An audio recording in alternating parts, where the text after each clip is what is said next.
Hello, welcome to Atrocious Gameplay. As we get into this breaking news video, this just released earlier today. There will be a second Players Cup happening in not only the Pokemon TCG, but also the VGC, as we saw with the first Players Cup that just concluded very recently. So a big announcement upcoming. Let's get into it a little bit, but make sure first, not only if you like what you see here, you like the channel, make sure to like, comment, subscribe. We do deck profiles, things like that, more based on the TCG rather than the VGC. So this will help you prep for the Pokemon TCG Players Cup if you're looking to get into that. But also, I just want to give a shout out to Glitch City. This is the music that we are listening to here on the channel today in this video. Make sure to go check out Glitch City on both YouTube and Spotify. I love Glitch City, has great music. This isn't sponsored, but they do run non-copyright music as far as they can extend. They do a lot of remixes and stuff, mostly of the video games, but we do want to credit them in the description because not only that is what they ask, but also they got good music, so go check them out. We like them.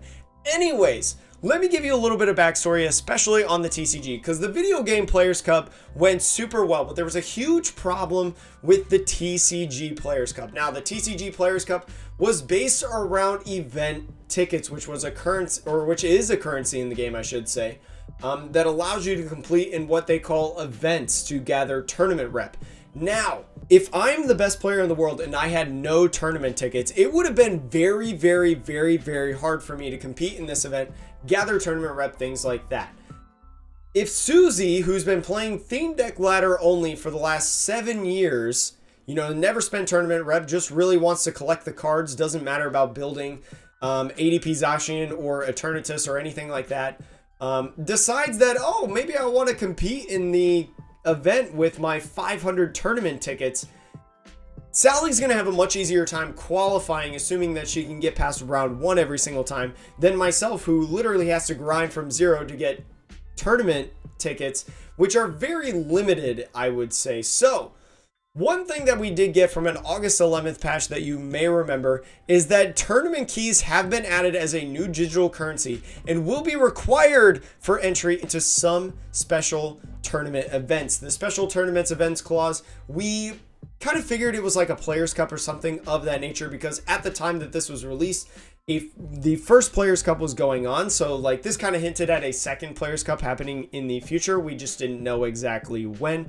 I don't think these tournament keys have been uploaded yet as of right now. Let's move on into the present. Earlier this morning, if you're like me and you logged into Pokemon Home, you would have seen this message in the news section, this talking about Pokemon Players Cup 2 qualifier. Now, this just gave us a sneak peek and kind of really only talked about video game, because the Pokemon Home app, if you have it on mobile, it's only really associated with the Sword and Shield video games, not necessarily associated with Pokken Tournament or the Pokemon TCG. So this basically just kind of spoiled, like, oh my gosh, we're getting a second Players Cup, which was very awesome. And if you don't follow me on Twitter, you know that at the time, early in the morning, like 7 a.m., I was very worried that it was going to be based off of the TCG ticket system like before. But around like I think 10 or 11 a.m. Eastern time, this dropped, this article on the Pokemon.com website talking about the Pokemon 2 Players Cup. It starts in September of 2020, and this is a very interesting clause featuring Pokemon TCG and video game events. Now, video game, we don't exactly know what that includes, so let's just kind of go into this right now. The Players Cup online tournament just around the corner, taking place September through the December of this year. So like, it's already September, so it's literally right around the corner, and we're just now finding out about this. So that is very, very interesting. It is only Masters players, just like last time, which I kind of have a little bit of gripe about, but I assume that is something a little bit more bigger than Pokemon that controls only Masters, you know, people that qualify in the Masters division. But anyways, let's go into it. It will comprise of only 2 competitions, the trading card game and also the Sword and Shield video games. Pokken Tournament will not be part of the second Players Cup, which is very interesting, but we hope to include it in again in a future event. So we don't know if it's going to come up in a third Players Cup if that happens. I assume they'll just keep having Players Cup as long as the pandemic is going and we don't have IRL events. That's just my assumption. just base it off of a grain of salt if you really want to go to that. Anyways, to compete in these events, you must have a Pokemon Trainer Club account and a player ID by September 21st at 10 a.m. Pacific time or 1 p.m. Eastern time. If you do not know how to make a player trainer account, type in Google !play Pokemon, log in, and then just click create an account right here. It's like the first link that pops up. Very, very easy to create an account, literally takes minutes. And then also making a Pop ID. But continuing on, you do have to log into that account between June 21st and September 21st. Make sure that as soon as you make that account, you do everything that you need. Maybe play a little bit of practice games of Sword and Shield or TCG, just to make sure that you've got all the requirements necessary. But if you're like me and you've had a Pokemon account way before that, make sure you log into your Play Pokemon account before September 21st. Now, going into the video games players, I'll just skim for the video game players because most, if not all of my audience is Pokemon TCG people. So video game players also need to link their Nintendo account before it begins. You can get details from this little section right there. I'm not really going to go over to it because I'm going to be competing in the TCG and a lot of my people will too. But just know that you can get details from looking at that right there. Now, this is the interesting thing about the TCG. We've added new features to the TCG Online to enhance players' experience. Eligible players will automatically have 50 tournament keys delivered to their Pokemon TCG Online account before the start of the qualifier period. The qualifier period, though, is running through September 28th to October 26th. The tournament keys provide like special events that you can do in the Players Cup to qualifier queue, which is good, ensuring that each player has the same number of opportunities to qualify. So just like in the scenario that I mentioned earlier about me maybe not having any tournament tickets, so not being able to participate in Men's Together tournament rep, in comparison to Sally, who's not necessarily like a player that really cares, just maybe wants to have fun, maybe wants to try it out, kind of making it a little bit skewed. This is what we were griping on, and this is huge. This means that they're listening to us. That means that we said it enough. They listened. So shout outs to them. Love that this is being introduced. This is kind of one of my biggest pet peeves about the Players Cup, but we'll get into the other ones here soon that they didn't fix.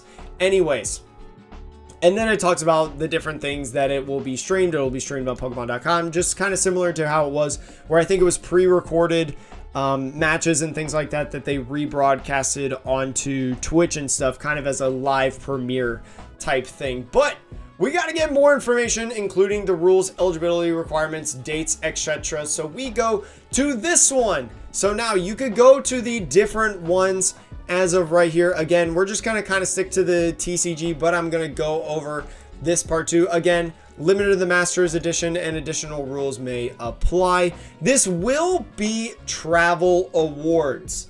So once IRL events come up, people that place within, I think it's the top 4, will qualify for the stipend, will qualify for travel awards and things like that to go through international championships, whether that is the Latin American International Championships, the European International Championships, the North American International Championships, all those different ones. OCIC as well, Oceania.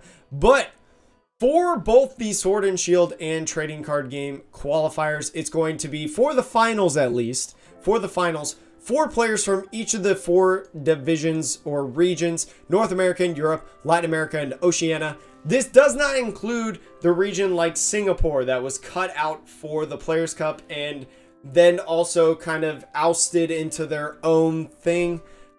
They, once again, will not be part of this Players Cup, which is a huge gripe that I have, because for those of you that don't know, we have a wonderful member in the Pokemon community, Cashman, does an excellent job at, you know, all the events, organizing data and things like that.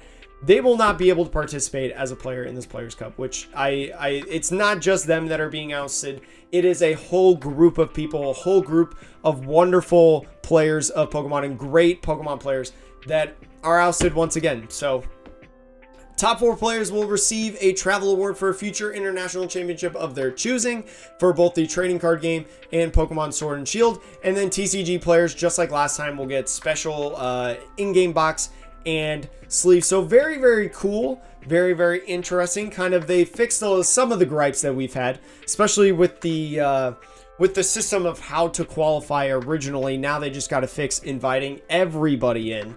But anyways, let's go into this specific tab for the Pokemon TCG and the leaderboard.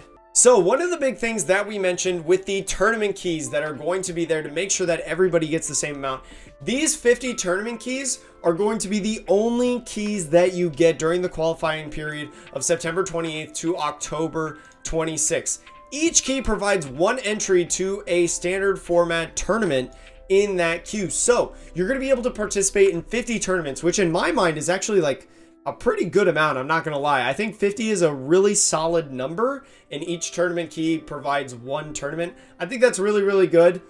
So that way, if you have a couple bad tournaments, that's fine. You can kind of make it up through the other ones, especially if you're a really, really good player, because you know Pokemon TCG or VGC, there's some RNG involved. You can't take away all the RNG. You can only minimize it. So moving on to the different things. Tournament rep awards will be disabled for all other standard format tournament queues for the qualification period.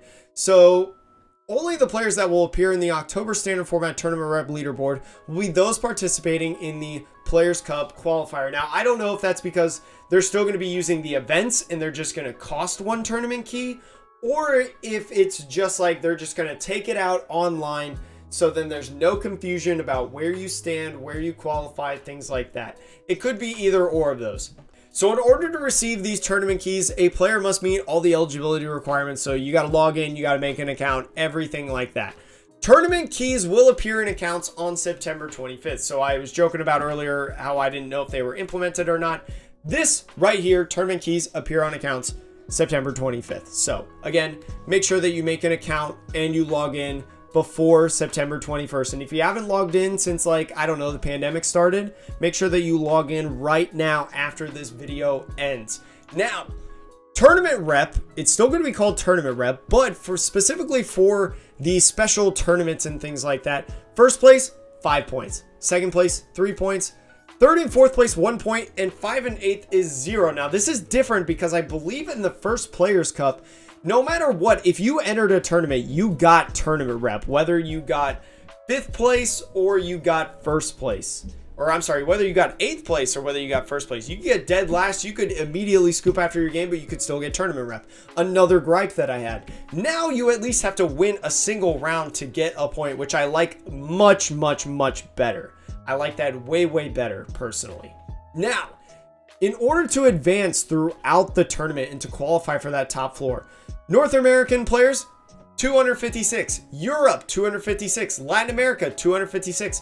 Oceania, 128. I think we saw in the original Players Cup in the Oceania tournament, in order to qualify for the Players Cup finals, and after you made the top 256, there were numerous players that got through their first couple rounds without having to face a single opponent, just because there were not enough players that played in this. So lowering this to 128 kind of makes it a little bit more fair, so it doesn't feel like some people get freebies and people do have to still participate in games and stuff and can't just like scam their way in by getting a whole bunch of buys. So this is very interesting that they did that, kind of noting that there weren't as many players, so maybe we got to tone it down a little bit. So Oceania region, Australia, New Zealand, again, ousting like Singapore and things like that.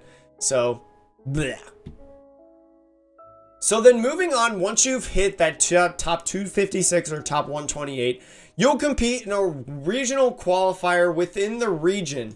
So each region is a separate double elimination bracket taking place over 2 weekends so that playtimes can be optimized by the rating zone. This is very, very good because Australia, it's way harder for them to participate in tournaments compared to like North America. So that is very, very nice. You will be required to register a deck list before the first regional qualifier date and will need an account on both Discord and Battlefy to participate. So again, they're running this through Battlefy, also through Discord.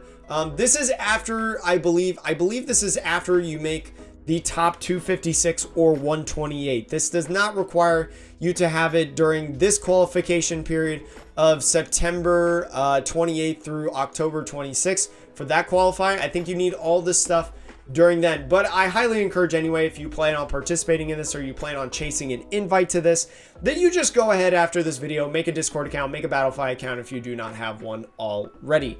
Now, matches in that section, best of 3 format in standard. Closer to the event, more rules and data will apply. So, the first weekend, double elimination until 16 players remain. Second weekend, November 14th, the bracket until 4 players remain.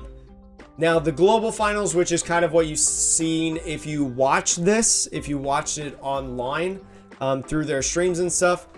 16 players, 4 from each region, will be played. New double elimination bracket, submit a new list. Probably because by the time this global finals happens, Vivid Voltage will be out, so it'll be similar to the first Players Cup, where the top 16 players from around the entire world will be playing with a brand new set, playing with brand new decks in comparison to the rest of the Players Cup. So that's very, very interesting that they're going with that again.